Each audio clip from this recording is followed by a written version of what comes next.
Welcome back to my channel. ఇప్పుడైతే మనం simple and టేస్టీగా సాంబార్ ఎలా తయారు చేయాలో చూద్దాం. ఈ సాంబార్ని వంట రాని వాళ్ళు కూడా ట్రై చేయొచ్చు. అంత సింపుల్గా అయితే ఉంటుంది, అంతే టేస్టీగా కూడా ఉంటుంది. శుభ్రంగా కడిగిన కందిపప్పును తీసుకొని అందులో ఒక 3 టమాటాలు, సన్నగా కట్ చేసుకున్న ఉల్లిపాయ, ఒక 5-6 పచ్చిమిర్చి, కొంచెం చింతపండు, కొంచెం పసుపు, అలాగే ఒక 4 కానీ 5 కానీ వెల్లుల్లి వేసి ఒక 3 విజిల్స్ అయితే రానివ్వాలి. విజిల్స్ వచ్చి ఆవిరంతా పోయిన తర్వాత మూత తీసి దీన్నైతే మెత్తగా పేస్ట్ లాగా అయితే చేసుకోవాలి. మిక్సీకైనా వేసుకోవచ్చు లేదా ముద్దకంతో అయినా మెదపొచ్చు. ఈ సాంబార్ టిఫిన్కి అయితే చాలా బాగుంటుంది. ఇడ్లీ, దోశ అలాగైతే బాగుంటుంది. నేనైతే దోశ కోసం అయితే ఈ సాంబార్ చేస్తున్నాను. ఇలా మెత్తగా అయిన దానికి ఇప్పుడైతే మనం తిరగమాత వేసుకోవాలి. పొయ్యి మీద ప్యాన్ పెట్టి ఆయిల్ వేసాక ఆయిల్ హీట్ అయిన తర్వాత అందులో కొంచెం జీలకర్ర, కొంచెం ఆవాలు, కొంచెం మెంతులు, ఒక 2 ఎండుమిర్చిని ఇలా చుంచైతే వేసుకోవాలి.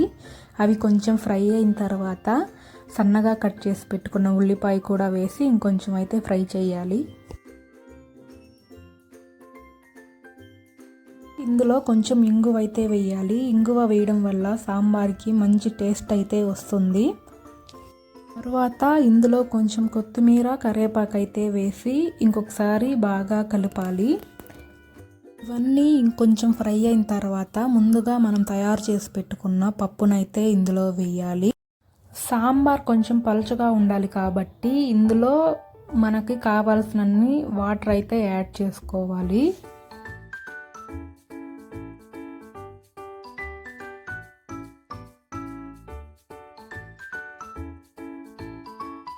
అలాగే మన రుచికి సరిపడా ఉప్పు అయితే యాడ్ చేసుకోవాలి.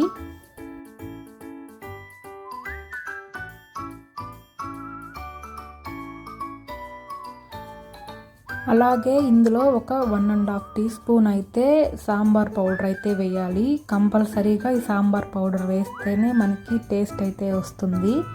మనం వెజిటేబుల్స్ ఏమీ వేయట్లేదు కాబట్టి సాంబార్ పౌడర్ అయితే ఖచ్చితంగా వేయాలి.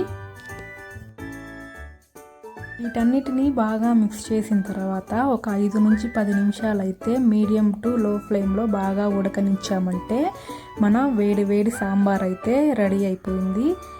నేనైతే ఈ సాంబార్ని దోశ కోసం అయితే ప్రిపేర్ చేశాను. ఇది ఇడ్లీకి కానీ అన్నంకి కానీ దేనికైనా చాలా బాగుంటుంది. మీరు కూడా తప్పకుండా ట్రై చేయండి. ఈ వీడియో కనుక మీకు నచ్చినట్లయితే ఛానల్ని సబ్స్క్రైబ్ చేసుకోండి, వీడియోని లైక్ చేయండి.